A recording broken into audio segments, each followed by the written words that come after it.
माननीय सभासदों, माननीय अध्यक्ष जी,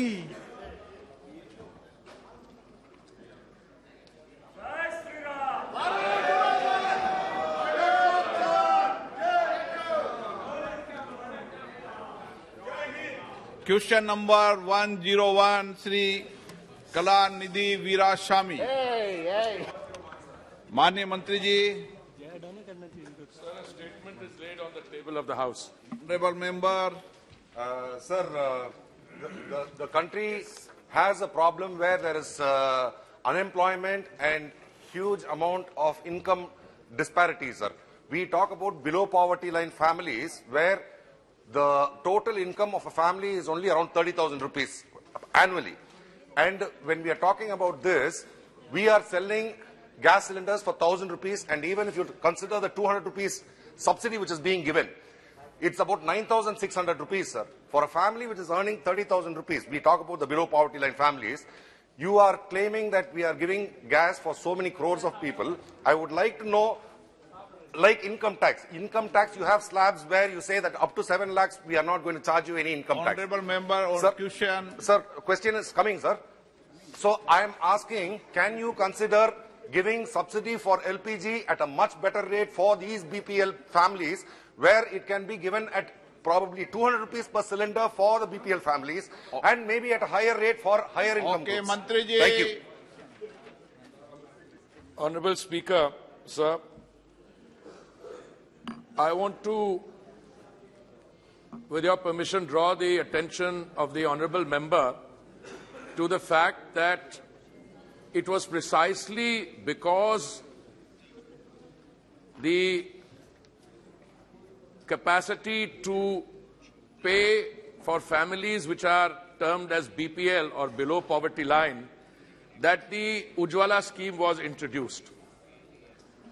The Ujjwala scheme, sir, when it was introduced, initially it had 8 crore connections, and these 8 crore connections were provided a good 7 or 8 months before the time.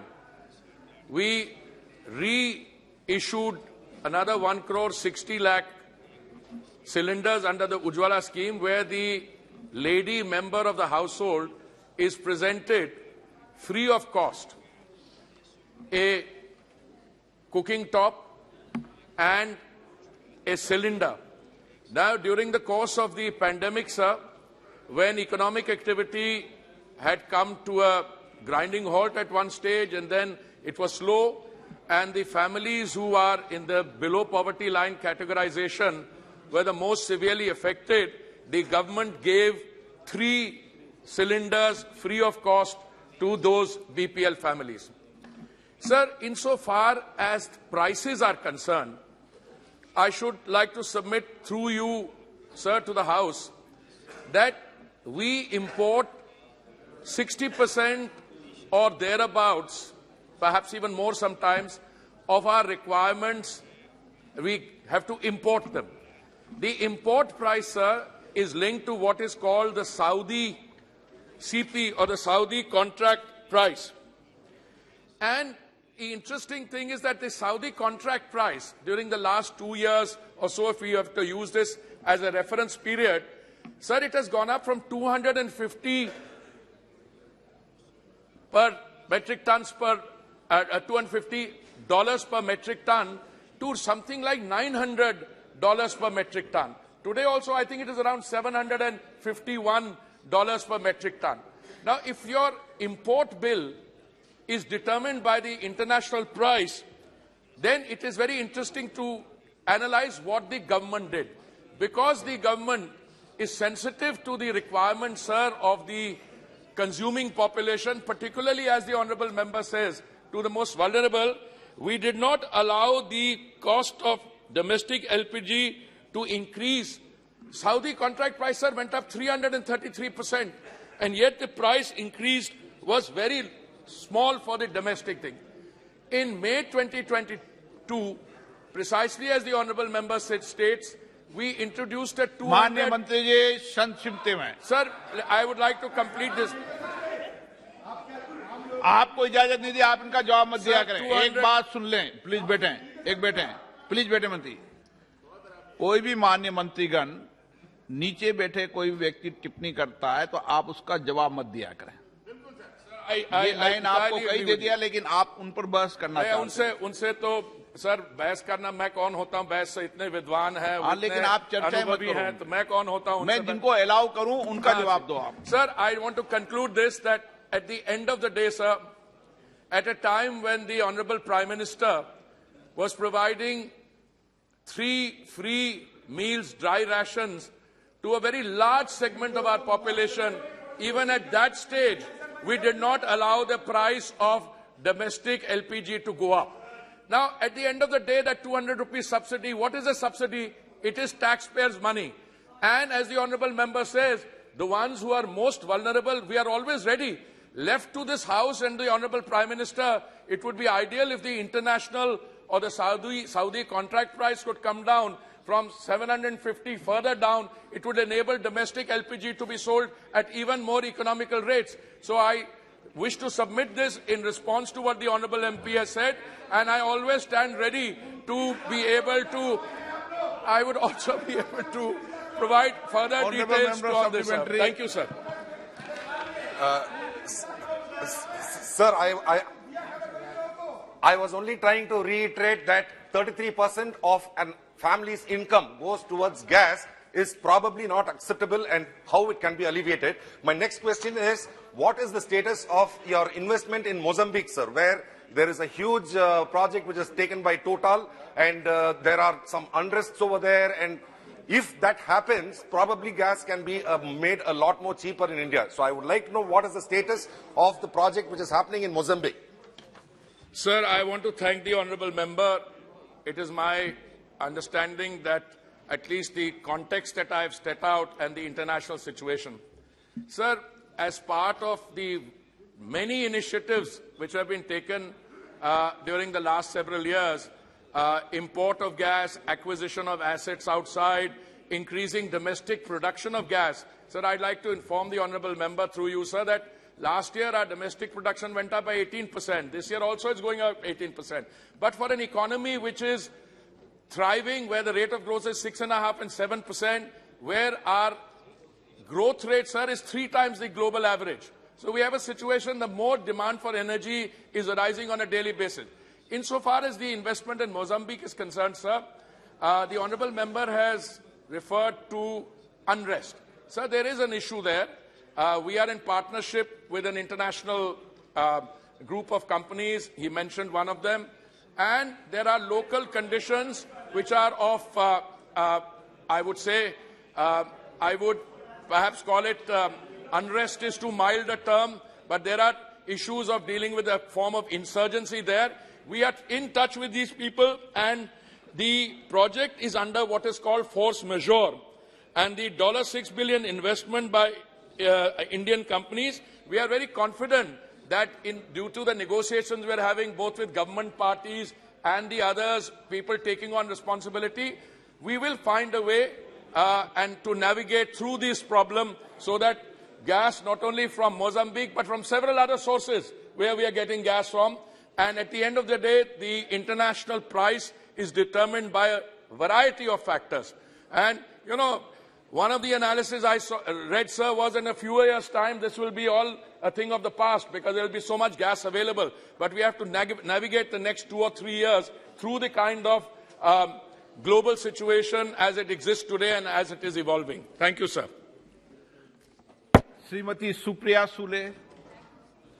Sir, I would just like to ask the Honourable Minister, I appreciate you saying that for Atmanirbhar Bharat in 9 years you've managed to increase, but you're still at 60%. So from where did you start to bring it to this 20%, which you said you increased it by 16 and 16? So the domestic, if you could clarify. And my second limit, it's a question is, in the international process, what you mentioned, we've had a slight conflict with our various relationships because of the amount of oil and gas that we're getting from Russia. So that was a big benefit, and that's what came in the media. So why is that benefit of the oil cost not given to the consumer? So if you had made that agreement with Russia, which has come in the newspapers, and we have strained our other relations worldwide, including with America. So how does this balance work, and why is the common man not getting the cylinder cheaper if you think you've done such a good intervention? Honorable Speaker, sir, I think I should start by saying that precisely because the government wants to insulate our domestic consumer from the volatility which results on account of the international prices, we took a number of steps. First of all, if you look at the scale, in 2014, sir, we had 14 crore connections, gas connections. That has risen to 31 crore or more than that. Today, apart from the 31 crore connections, several other things have happened. Our gas pipeline, which was at something like 14,000 kilometers in 2014, we are taking it to 33,500 kilometers. That is a target. We are already at 23,500 kilometers. Our domestic production, I mentioned, has gone up 18% last year and 18% this year. But we still have to, after that increase in production, import 60%. Now the issue, sir, here is oil marketing companies have not increased the price. They took a massive loss, huge losses, on account of the fact that they were not able to pass through onto the consumer the international price at which they were importing. So they had 28,000 crores lost, for which the government compensated them for 22,000 crores. Equally, insofar as petrol and diesel prices are concerned, sir, on two occasions, thank you for giving me this opportunity. In November 21 and again in May 22, Geeta Viswanathan का announce कर दिया, आप बैठ जाइए. गीता विश्वनाथन जी.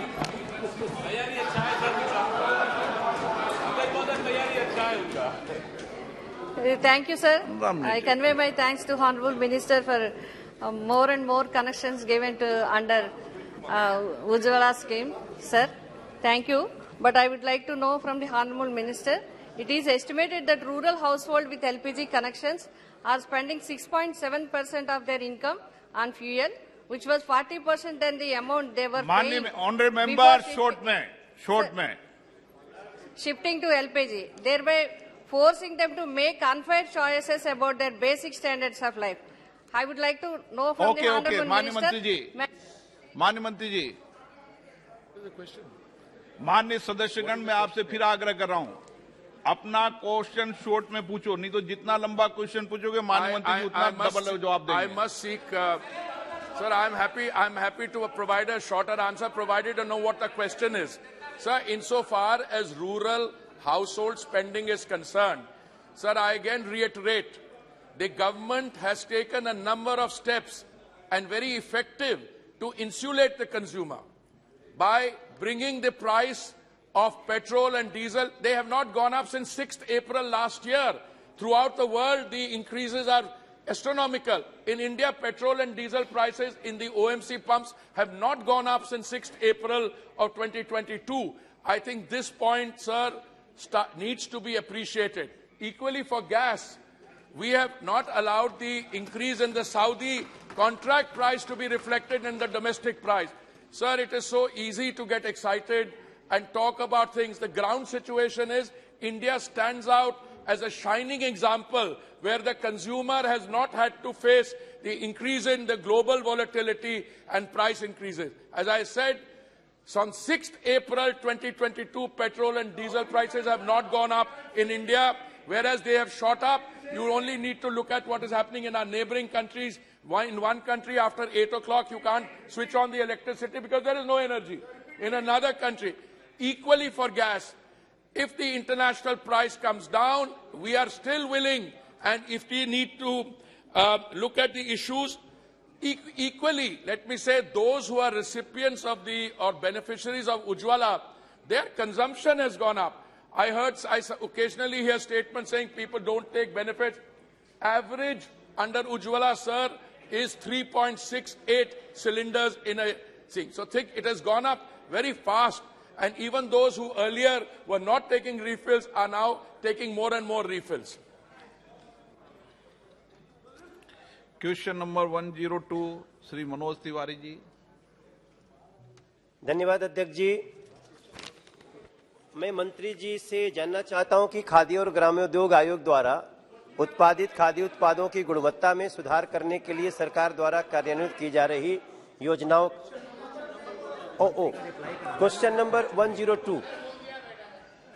माननीय मंत्री। अध्यक्ष महोदय, उत्तर सभा पटल पर रख दिया गया। माननीय सदस्य, मैं मंत्री जी से जानना चाहता हूं कि खादी और ग्रामोद्योग आयोग द्वारा उत्पादित खाद्य उत्पादों की गुणवत्ता में सुधार करने के लिए सरकार द्वारा कार्यान्वित की जा रही योजनाओं का ब्यौरा क्या है, और पिछले 3 वर्षों में खादी क्षेत्र के आधुनिकीकरण के लिए कोई वित्तीय सहायता प्रदान की गई है क्या?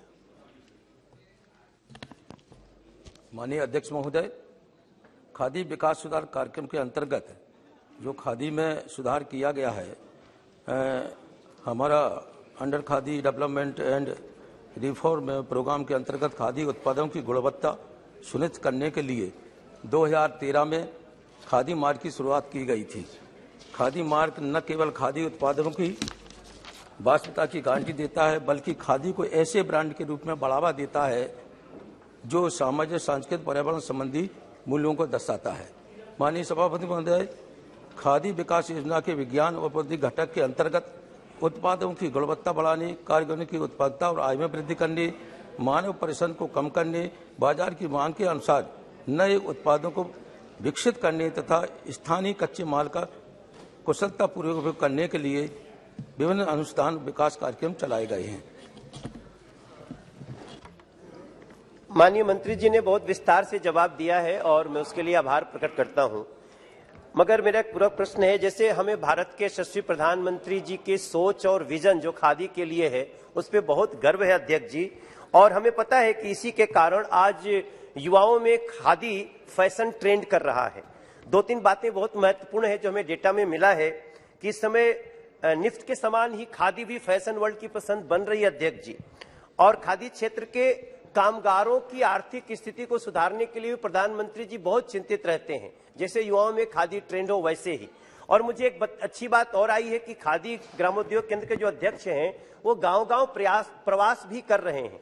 पर मेरा प्रश्न है कि मंत्री जी बताएंगे कि जैसा वर्षों से जो गरीब कामगार हैं जो इस खादी को बनाने में सूत काटते हैं, जिनके लिए प्रधानमंत्री जी हमेशा चिंतित रहते हैं कि इनकी आर्थिक स्थिति अच्छी हो, क्या उनका वेजेस बढ़ाने का कोई प्रावधान है, कोई योजना है, उसमें जानकारी चाहता हूं।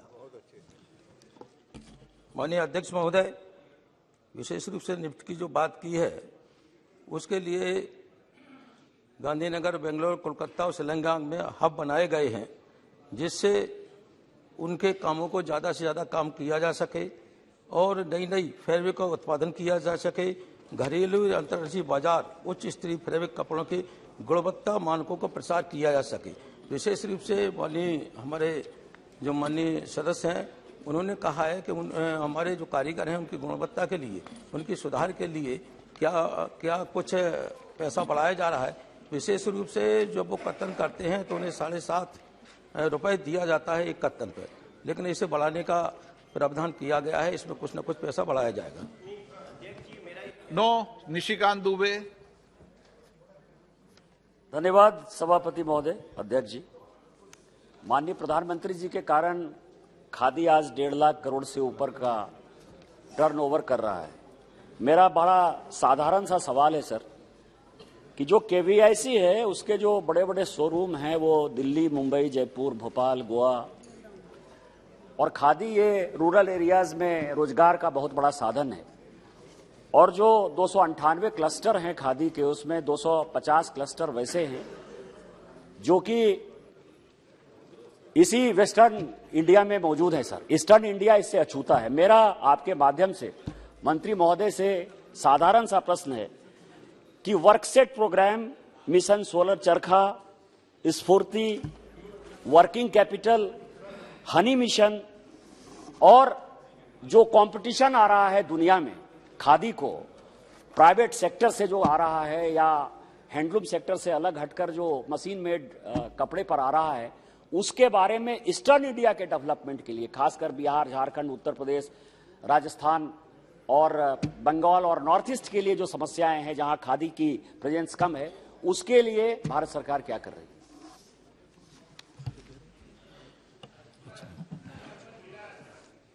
अध्यक्ष महोदय, सम्मानीय सदस्य ने जो प्रश्न पूछा है उसके बारे में मैं कहना चाहता हूं। खादी का विस्तार के बारे में माननीय पंतप्रधान जी का इस विभाग पर अच्छे तरह से ध्यान है। खादी का विस्तार होने के लिए काफी तरह की योजनाएं आज तक शुरू हो गई है, उसका संदर्भ अभी अभी राज्य मंत्री ने दिया है।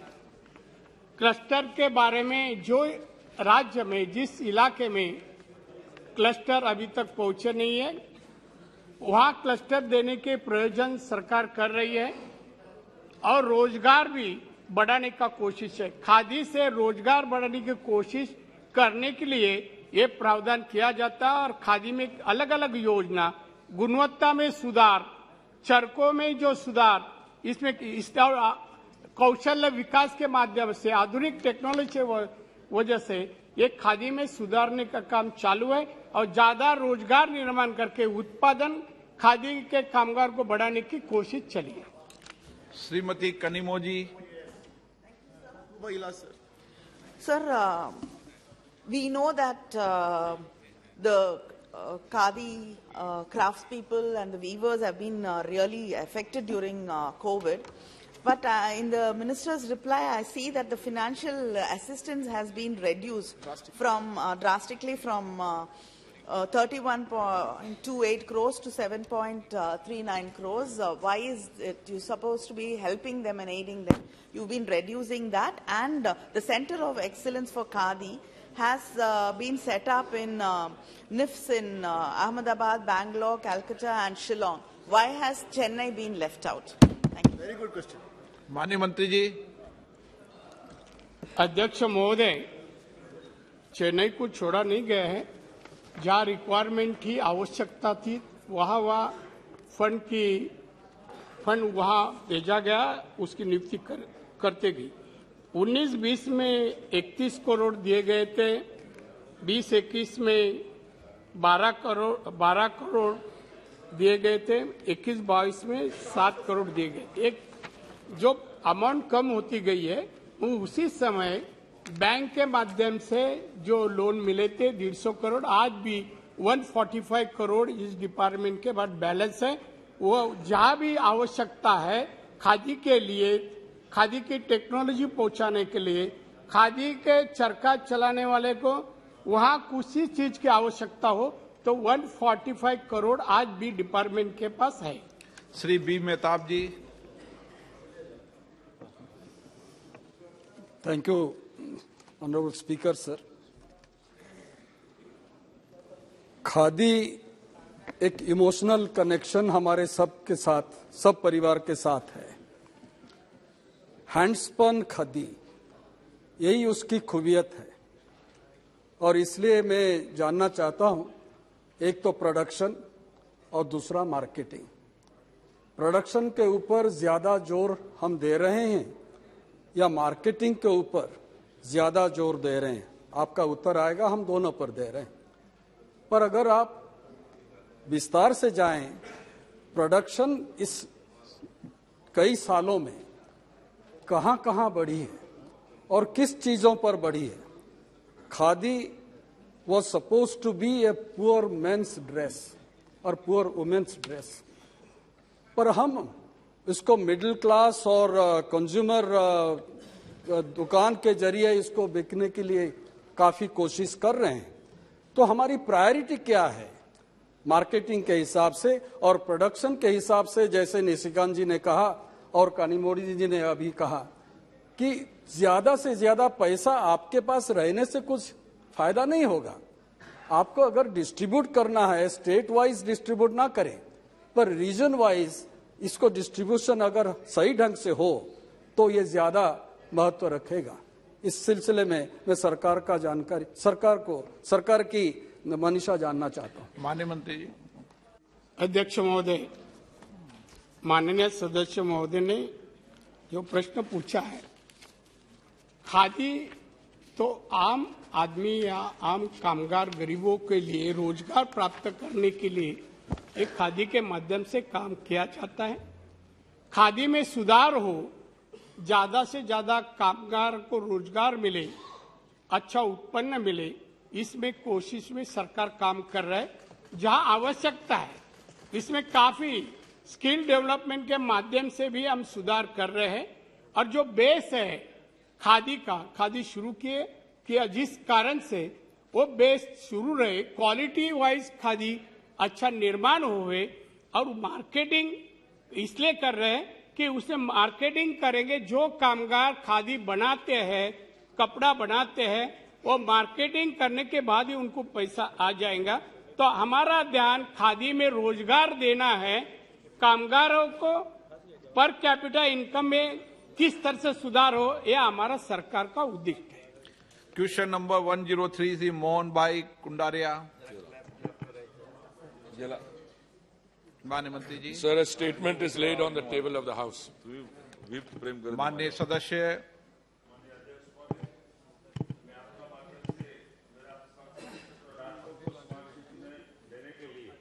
प्रधानमंत्री और मंत्री का मैं आभार व्यक्त करता हूं।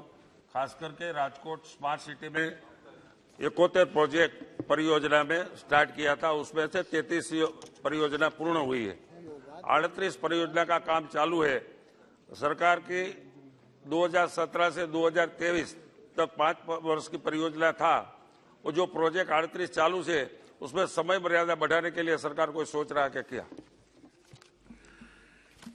Honorable Speaker, sir, I want to thank the honorable member for raising this question on the smart city project in Rajkot. और जैसे माननीय सांसद ने कहा, यहाँ पे राजकोट में टोटल 71 प्रोजेक्ट हैं 2161 करोड़ के कॉस्ट के लिए। इसमें 33 प्रोजेक्ट ऑलरेडी कंप्लीट हो गए हैं 803 करोड़ के, और 38 प्रोजेक्ट जो हैं 1355 करीब करोड़ के, which is work in progress. Sir, अभी ये जो योजना है इसमें फंडिंग जो है जून 2023 तक की हमने प्रोविजनिंग की है, और जिस तरीके से राजकोट में काम हो रहा है, माय असेसमेंट सर इज के Rajkot is one of the more successful amongst the successful smart city projects. और हमारा जो सिस्टम है, जैसे प्रोजेक्ट कंप्लीट होता है और उसका कंप्लीशन सर्टिफिकेट आता है, तो हम अगली सेगमेंट के लिए भी प्रोविजनिंग और जो हुई है उसमें पैसा रिलीज कर देते हैं। तो मुझे पूरी उम्मीद है कि अब से लेके जून तक जो भी हमारे पास समय है उसमें हम इनकरेज करेंगे राजकोट की smart city special purpose vehicle को, और जो भी ओवरसाइट हो रही है, हम स्टेट गवर्नमेंट भी इसमें ओवरसाइट करती है। जो 6 उनकी स्मार्ट सिटीज हैं गुजरात में, हम केंद्र सरकार से भी करते हैं, और हमें विश्वास है कि काम समय से पूरा हो जाएगा, और इसके लिए हम उनको इनकरेज करते रहेंगे। माननीय अध्यक्ष महोदय, गुजरात में स्मार्ट सिटी में शहर को चयन किया है। नेक्स्ट प्रोजेक्ट में गुजरात में नया कितना शहर में वो प्रोजेक्ट का लाभ मिलेगा? देखिए सर, केंद्रीय सरकार की तरफ से जो फंडिंग है स्मार्ट सिटीज प्रोजेक्ट्स के लिए, वो है टोटल हमारी तरफ से 500 करोड़, और 500 करोड़ उसमें से राज्य सरकार की तरफ से आना है, और बाकी जो पैसा है पब्लिक प्राइवेट पार्टनरशिप के प्रोजेक्ट्स के थ्रू, और बाकी sir the central government stands ready to cooperate in for all the 100 smart cities. सब जगह integrated command and control centre बन गए हैं। अगर कुछ और भी जरूरत हो, पर अभी तक जो स्मार्ट सिटीज प्रोजेक्ट्स की फंडिंग है सर, वो अभी सिर्फ इन 100 के लिए है, और अभी अगर कुछ स्टेट गवर्नमेंट्स अपनी तरफ से कुछ सिटीज को स्मार्टिफाई करना चाहते हैं, जैसे कई सरकारों ने किया है, राज्य सरकारों ने, तो हम उसको इंकरेज करेंगे। क्वेश्चन नंबर 112 भी क्लब किया जाता है। माननीय मंत्री जी 112 क्लब कर रहे हैं, स्मार्ट सिटी का क्वेश्चन है। श्री अर्जुन मीणा जी। धन्यवाद अध्यक्ष महोदय। माननीय मंत्री जी ने नहीं, पहले क्वेश्चन नंबर 112 बोलो। Question number 112। माननीय मंत्री जी। Sir, a statement is laid on the table of the house. माननीय सदस्य। धन्यवाद अध्यक्ष महोदय। माननीय मंत्री जी ने काफी विस्तृत से देश में स्मार्ट सिटी के बारे में विस्तृत से उत्तर दिया है। मैं राजस्थान के उदयपुर स्मार्ट सिटी के बारे में लगभग 127 परियोजना का कार्य पूर्ण हो चुका है और 1371 करोड़ रुपए खर्च हो चुके हैं। 9 परियोजना का कार्य चल रहा है। मैं माननीय मंत्री जी से पूरक प्रश्न पूछना चाहता हूं, क्या मंत्री जी स्मार्ट सिटी उदयपुर में आने जाने वाले लोगों के लिए जाम लगता है बार बार, उसको निजात पाने के लिए उदयपुर सिटी रेलवे स्टेशन से कोट चौराहे तक एलिवेटेड रोड बनाने की मंशा रखते हैं क्या? धन्यवाद। कोई मंत्री जी के पास कोई नक्शा थोड़ी लगा, एक एक रोड का बता देंगे भाई। आप तो जनरल क्वेश्चन पूछो ना, इस रोड से ऑनरेबल स्पीकर सर, सबसे पहले तो मैं उदयपुर की जो स्मार्ट सिटी है, मैं उनको बधाई देना चाहता हूं। नेशनल रैंकिंग में आज वो 5वें स्थान पे है and it's a very successful smart city project. पर मैं with due modesty, I also want to say, sir, that Udaipur is one of the most beautiful cities. Or even before the smart city project commenced in June 2015, Udaipur already had a very heavy footfall of tourists visiting the many beautiful locations there. And I am personally, I've greatly benefited from these visits. Sir, जो smart city projects में individual projects take up किए जाते हैं, वो state की तरफ से आते हैं। और इस समय मैं समझता हूं कि जो उदयपुर में आप देखिए तो 127 projects, work has been completed 1372 crore. Work order stage पे 9 प्रोजेक्ट्स हैं 257 crore. Since only a few months are left for the projects to be completed, मैं समझता हूं इस समय कोई नया प्रोजेक्ट उसमें इंट्रोड्यूस करने के लिए स्कोप कम है। बट राज्य सरकार के एफर्ट से, केंद्रीय सरकार से एफर्ट से, अगर जो माननीय the honourable member mention traffic congestion and he had asked for an elevated roadway, these are all projects that can be considered by the concerned agency under different provisions which are available. Sir, राज्य सरकार आपसे सलाह नहीं लेती, वो तो खुद ही change कर देती है। Shashi Tharoor ji. Very much, Mr. Speaker. Speaker, I was looking at the Minister's response and I must say I'm concerned about the very uneven pace of implementation of the Smart Cities mission, given that there are only about 4 months left for the ultimate deadline of June 2023 for the 100 cities, sir. If I take one example or one pair of cities that were both selected in September of 2016, you take Varanasi on the one hand and you take Atal Nagar in Chhattisgarh. Varanasi, pretty much every program has been done, 98 out of 104 according to your website, whereas Atal Nagar, in fact, only 3.8% of the projects, that is 2 out of 53, are completed.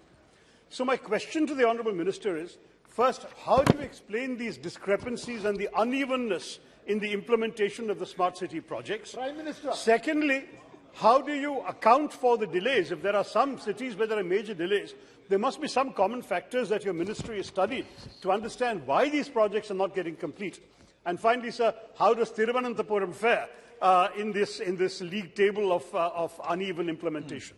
Thank you, Mr. Speaker. You should be the Prime Minister. Sir, आप वरिष्ठ सदस्य, education का काम तो राज्य सरकार करेगी ना, तो सुपरविजन करेंगे। Sir, I have a very simple question. The honourable member knows, and I know the rest of us know, that when you read facts and figures and statistics, you have to be a little careful. Sometimes the time for a project under construction to be completed is very little. But till the completion certificate comes, it will be shown as work under progress. Sir, almost all 100 cities are doing fairly well. Some, due to the COVID period, there was a slowdown. or there were local factors, जैसे आपने sir hint किया from the chair कि जो राज्य सरकारें होती हैं उनका भी इसमें रोल होता है. सो अभी जो केरला में स्मार्ट सिटी प्रोजेक्ट है, मैं समझता हूं इस पे हमें honorable member and I can have a special seminar along with other members to discuss it, but I don't think that it would be appropriate for me to share my assessment on why some things don't happen in state governments. It may not be in the spirit of the discussion we are having. There are also other factors, common factors, where oversight is effective, where the advisory committee for the projects are meeting. अब एक प्रश्न उठा था sir Rajkot की smart city के बारे में. मुझे बहुत खुशी होती है आपको ये बताने में कि उसकी जो एडवाइजरी कमेटी है जिसमें honourable MP is also a member, उनकी 16 मीटिंग्स हो चुकी हैं. हर एक क्वार्टर में उनकी मीटिंग होती है. तो जहां पे the local MPs and elected representatives take this thing, there is a very big difference. जहां तक ये अनइवन प्रोग्रेस है, आई वुड रिक्वेस्ट कि जब हमारी आप वेबसाइट भी देखें तो उसमें वेबसाइट में भी देखें तो वेबसाइट भी देखें, Varanasi was declared a smart city in September 2016. Atal Nagar came in round 3 much later. So to compare something which is in round 1 to something which is in round 3 also requires what I call, and if I may have your permission, it's what is called a statistical hop, step and jump, which I think educated members and analysts should try and avoid indulging in. Adhir Ranjan जी, मेरा सवाल दूसरे सवाल पे है. मुझे दूसरे सवाल पे पूछना है सर. पूछे ना. नहीं, वो मंत्री की नहीं. तो आप उठे क्यों थे? आपको अगर प्रश्न नहीं पूछना था तो आप उठे क्यों थे? सर इसलिए उठा था कि शशि थारूर जी जो सवाल पूछा था सर, ये डिस्क्रिपेंसी के बारे में उनका सवाल स्पष्ट था कि बेनारस वो विद्वान है, आप उनका सब. लेकिन our concerned minister is a well loquacious minister in the house. He knows how to deviate, how to deflect, and how to. Question number.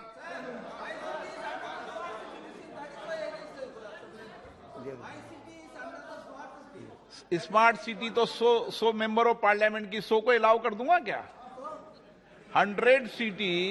100 member of parliament के स्मार्ट सिटी तो 100 को अलाउ कर दूंगा क्या? No. 104 Shri B B Patil. B B Patil sir just small question, जवाब पटल पर रखा है. Shri Dayanidhi Maran. Thank you, Speaker, sir. Sir, our minister is a very dynamic minister, and he has all the data in his hand. I just find fingertips. I just want to ask you, sir, you're doing this pilot project about 2 parts. The first part is this: how you ensure that when you lay these fibers, you don't expand the roads again, so that these fibers don't get affected? And is this fibers which you are laying for along with the national highways, will it be exclusively for the national highway program, or will it also be leased out to other private operators like internet ISPs and other service providers? So part B, since Bengaluru is being mentioned, and we have been making a severe request for you. So recently I had an opportunity to travel to Ranipet from Chennai. The roads are pathetic. So all the land has been given by the state government. The expansion work is all land sector. But your contractors have gone to the court. For the last 4 years, sir, the Chennai-Bengaluru highway is in a mess. It takes nearly to cross, 100 kilometers. It takes 4.5 hours. It's in a very pathetic state. So I know you will come and tell me that because all the contractors have got to court. Sir, what is this process? How do you overcome it? So why should a common man or why should the people of Tamil Nadu suffer? Because your contractors or your people are not able to ensure that these contractors fall in line. So please ensure that these projects are completed on time. Thank you, sir. Honorable Chairman, sir, basically the problem related with the Chennai-Bangalore Express Highway, I just got opportunity to visit on the site. The problem is not with my department. Here I need your cooperation for that. Aggregate is not available. Sometimes the permission given for 3 months, after 3 months again to get new permission is a difficult task. Then there is no permission for mining. Also there is a big problem. Then how we can make the roads? The problem is land acquisition is a problem. environment forest clearance is not there. Still, Bangalore side express highway is really, the progress is very good. But still, as Tamil Nadu, we don't have land, we don't have clearances, then how the contractor are going to work for that? That is to be a big problem. I am really thankful for you that I need your cooperation, particularly I want to work for Tamil Nadu. We have a lot of projects. Many times I explain it to the Honorable Member of Parliament, and many times I have given my representation to Honorable Chief Minister also, that as far as without land, without environment clearance, how it is possible for us to construct the roads. So exactly, I am with you. We want to complete this Chennai-Bangalore Express Highway, and actually my target is to complete this project up to end of this December this year. This will take from Chennai to Bangalore 2 hours. And actually, at time I visited Bangalore to Mysore. The work is completed. In next month, Prime Minister is, we are talking with the PMO, taking date for that, and it will be only 1 hour from Bangalore to Mysore. I understand the importance of the road, and 100% we will try our level best to clear it, but also your cooperation will be there. It will be a great thing for me to complete the project. Regarding this Delhi-Mumbai Express Highway, regarding this is a Greenfield Express Highway. Yes, I am telling you that. We are working on that. About our mandate is only to construction of road. But now in many times, petroleum minister, they need land acquisition for making of gas pipeline, making of petrol and diesel, other things they need. They are making a lot of big projects. Then there is some of the optic fiber, the other department are doing a lot of work. The idea is, experimentally for a pilot project, we are doing 2 projects. One is Delhi-Mumbai Expressway, Greenfield Expressway, and the other is Hyderabad-Bangalore Industrial Corridor, that is Brownfield Expressway. We have already appointed the agency Andhra Pradesh Urban Infrastructure Asset Management Limited, appointed by our NHLML, that is the organization in our NHI. And now the planning is that the cost is very high, because it comes in crores, 6 to 7 crore rupees per kilometer. The idea is we can make a duct where we can make a petroleum pipeline, we can make IT fiber line. Also there will be pipe, PVC pipe or the LDP pipe or HDP pipe for using for optic fiber cable. Then we can use electric cable also, and that can be easy because we don't need any land for that, because already acquisition is there. We can save the money on that. So Prime Minister program on Gati Shakti, we have to create cooperation, coordination and communication between the stakeholders. On the basis of that we are doing. But now I am thankful for Honorable Member to asking me this question. Now we are framing the policy, whether it is possible to work on BOT. If the private people can invest the money in duct, and then we can give these services to the concerning department, it can be 100% whether it is possible or not. But because of today, when I was taking the briefing, we have taken a decision to formulate the policy on PPP mode. If it is not economically viable on PPP mode, we can make it in hybrid annuity mode. We will finance some subsidy for that. But this is the need of the hour, because as far as the target of our government is concerned regarding the popularity of internet and other things, it is very important. And I feel that this is the time that our target is to make the optic fiber cable up to 50 lakh kilometers. So we need to connect villages also. And because of 5G also, there is a great importance for that. We are working on the process, but basically my mandate is only for road construction. That is with the IT ministry and other ministries are there.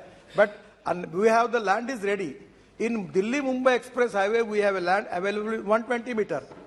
The one lane is only 3.5 meters. We are first stage making only 8 lanes. We can go up to 16 lanes. Still, we can give land for bullet train. Today, tomorrow, even if they want to start bullet train work from Delhi to Mumbai, land is available. We are also thinking on line of Hyperloop and something. And also the Delhi-Jaipur highway. The first time, the Prime Minister is going to inaugurate at 12, where we are planning for making of E-highway. From Delhi to Jaipur, the electric cable will be there. And the futuristic technologies are concerned. The idea is our truck and buses like the train, they're taking the advantage of that cable and going through Delhi to Jaipur.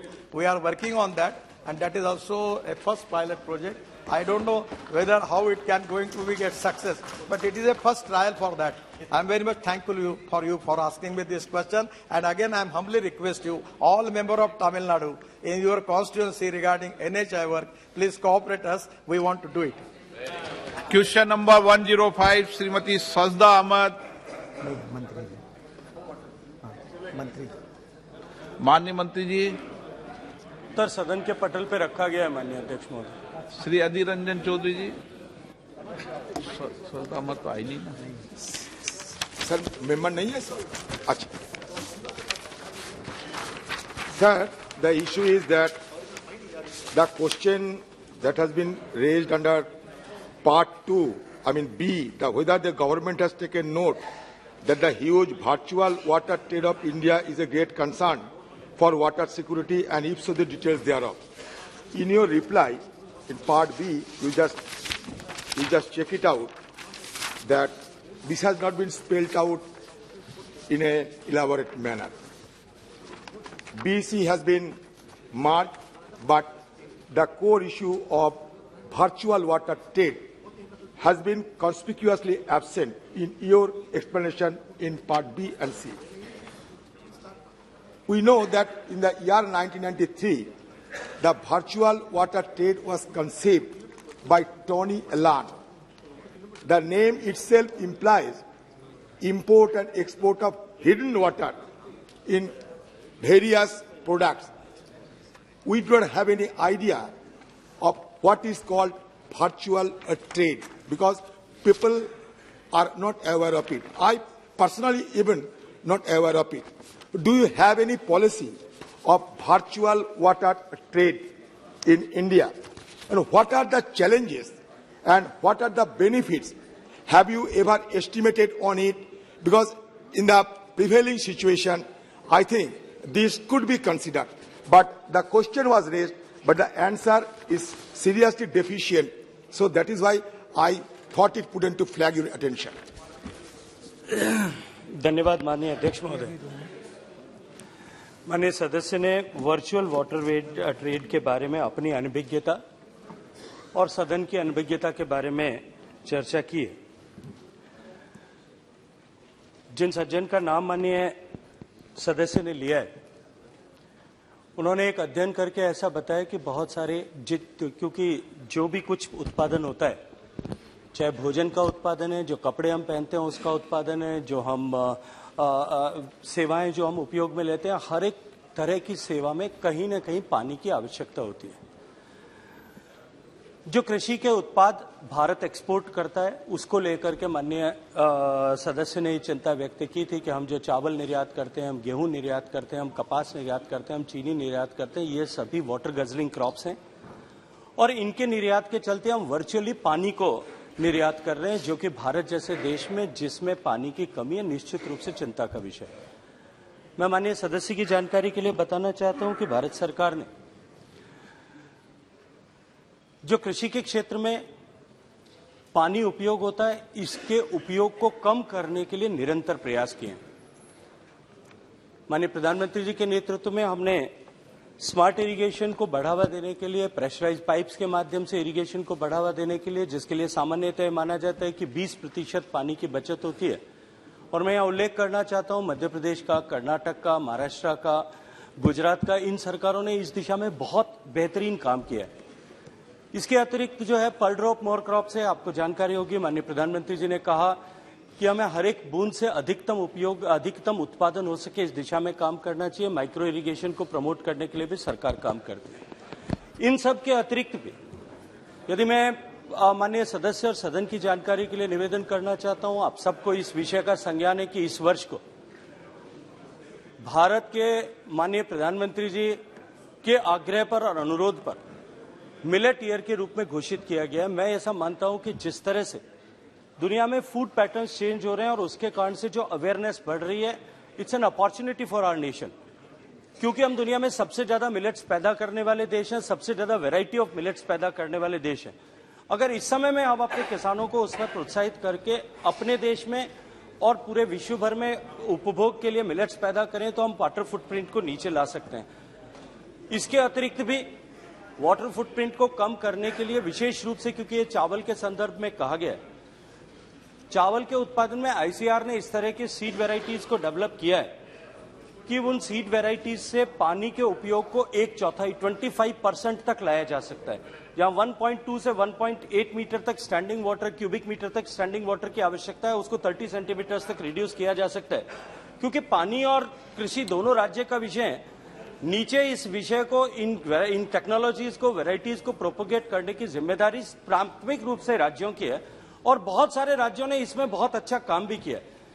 मैं हरियाणा का यहां विशेष रूप से उल्लेख करना चाहता हूं।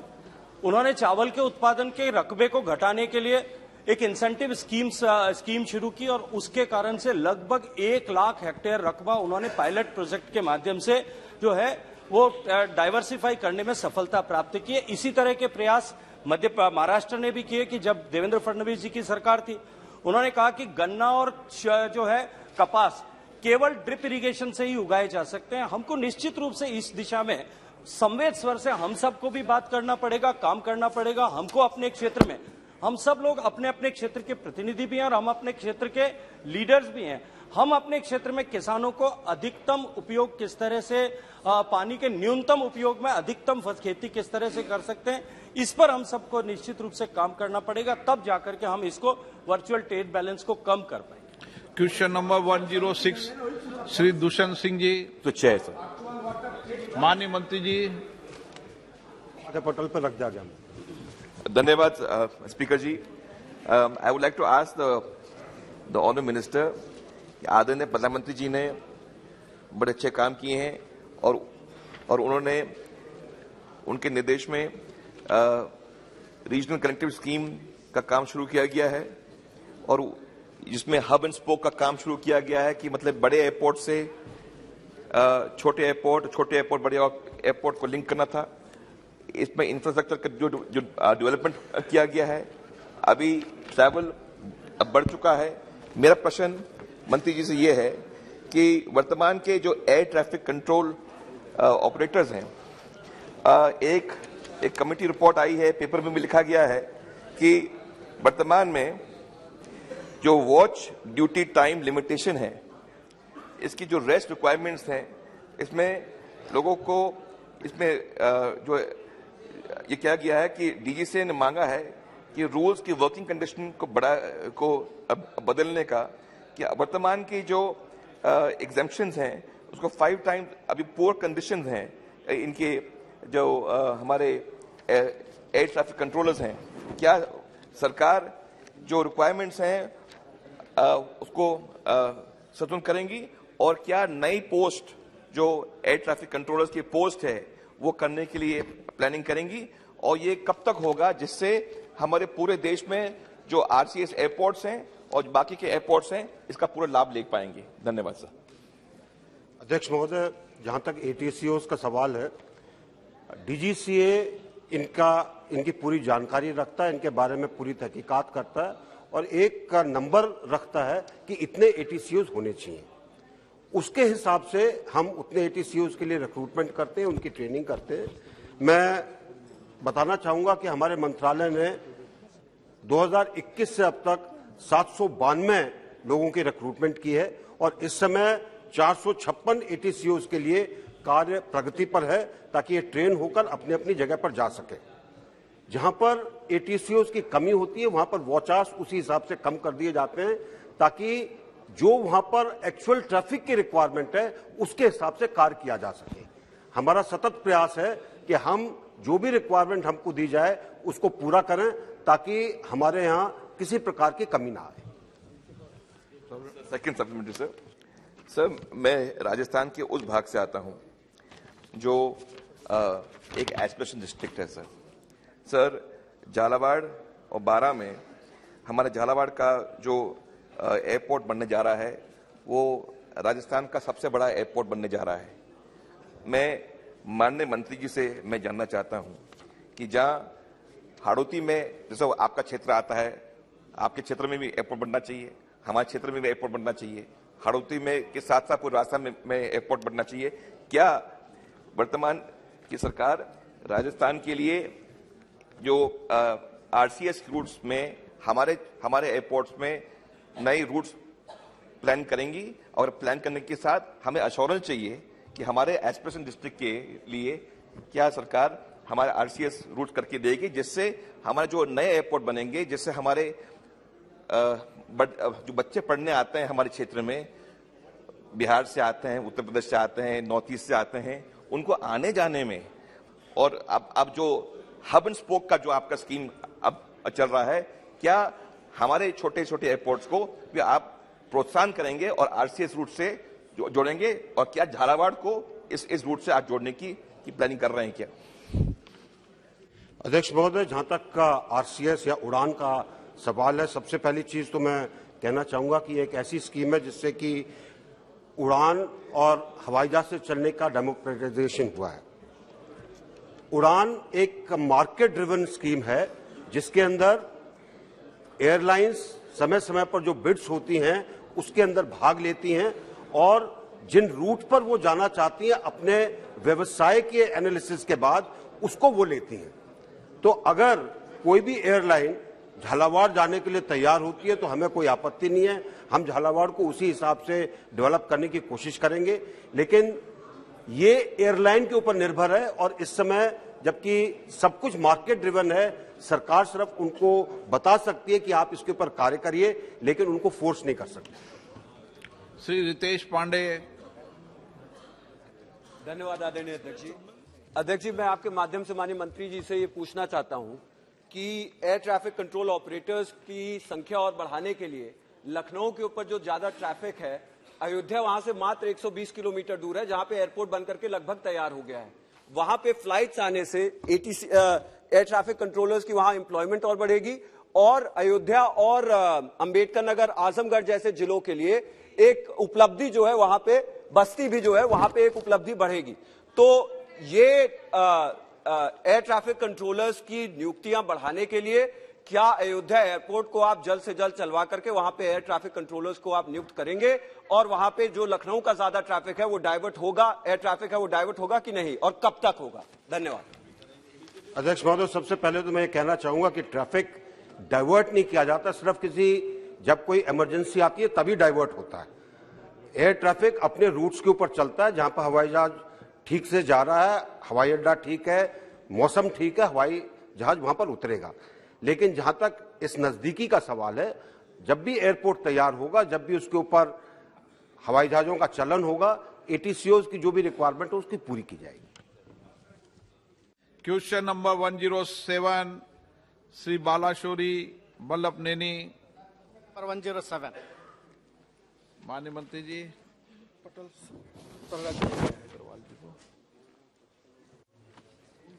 Sir, the allocation for education empowerment of minorities has come down in 2022 to 24. It came down from rupees 2,515 crores in the budget estimate of 2022-23 to rupees 1,689 crores in 2023-24. It means you are spending less money for education empowerment of minorities in 2023-24. Is it true? What is the reason for behind to reduce this much of amount? माननीय अध्यक्ष महोदय, सरकार ने कौशल विकास और उद्यमिता मंत्रालय, सामाजिक न्याय और अधिकारिता मंत्रालय एवं वस्त्र मंत्रालय, संस्कृति मंत्रालय, महिला एवं बाल विकास मंत्रालय और ग्रामीण विकास मंत्रालय के विभिन्न योजना के माध्यम से अल्पसंख्यक, विशेष रूप से आर्थिक रूप से कमजोर और सामाजिक के रूप क्रम विशेष अधिकारी प्राप्त वर्ग सहित हर वर्ग के कल्याण और उत्थान के लिए विभिन्न योजना को लागू किया। अल्पसंख्यक कार्यालय मंत्रालय केंद्रीय रूप से अधिसूचित 6 अल्पसंख्यक समुदाय के लिए सामाजिक, आर्थिक और शैक्षणिक सशक्तिकरण के लिए विशेष रूप से देश भर में विभिन्न योजनाओं को लागू करता है।